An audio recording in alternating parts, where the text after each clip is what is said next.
Harvesting करून आल्यानंतर आम्ही आलो त्या प्लॉटकडे. कारण आजपासून आमच्या खरड छाटणीचं काम चालू होणार होतं. कामा बिलगायच्या आधी मास्क वगैरे लावून घेतला, टोपी वगैरे आणि गॉगल पण घालून घेतला. आता तुम्ही म्हणत असाल मास्क वगैरे ठीक आहे, मग गॉगल कशाला? तर जय श्रीराम मित्रांनो, मी अनिल जाधव तुमचं स्वागत आहे माझ्या छोट्याशा ब्लॉगमध्ये. तर गॉगल घालायचं कारण असं की छाटताना असे काडके वगैरे लागेल नको किंवा घाण वगैरे झालं नको डोळ्यामध्ये. तर आज आमच्या खरड छाटणीचा पहिला दिवस होता आणि त्यात पोरं पण खूप जोशमध्ये होते. कारण नवीन कामाचा पहिला दिवस होता ना, आणि नवीन काम म्हटल्या पोराला पण खूप उत्सुकता राहत. मग काय, हा त्याच्या पुढं आणि तो त्याच्या पुढं. बघता बघताना पोराने गल्ली पण इतक्यात लावून टाकली. मग काय, गल्ली लागल्यानंतर पोरं पाणी वगैरे पेत होते. मग तेवढे शेतकरी पण आला. शेतकरी म्हणे दे कातर तोपर्यंत मी छाटीतो.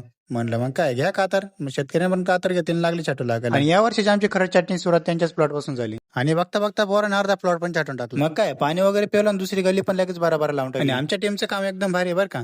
गल्ली लागल्यानंतर लगेच मागं राऊंड मारतात. कारण छाटीत असताना मागं थोडाफार पाला राहतोच. मग तो पाला पण मागं राऊंड मारून काढून घेतो. कारण कसं, काम करायचं तर चांगलंच करायचं नाही का. दोन्ही गल्ली लागल्यानंतर थोडाफार सामायिक राहिलं होतं. मग सगळ्या पोरा मिळून ती गल्ली पण काढून घेतली. कारण आमच्या पोराचं काम तसं आहे, एक मागं नाही पुढं नाही, करायचं तर सगळ्यांसारखंच करायचं. तेवढ्यात प्लॉट पण छाटायचं झालं. छाटून झाल्यावर हात बघले तर हात पूर्ण खराब झाले होते. कारण पानावरची सगळी धूळ आमच्या अंगावर येऊन बसली होती. त्यामुळे असं पूर्ण पॅकिंग होऊनच खरड छाटणीचं काम करावं लागतं. एवढं छाटून झाल्यानंतर पोरांना लगेच सुट्टी घेऊन टाकली. कारण सकाळी लगेच हार्वेस्टिंगला जावं लागतं. मग काय, बसलो गाडीवाले निघालो घरी. तर आता पुरतं एवढंच, भेटू पुढल्या व्हिडिओमध्ये.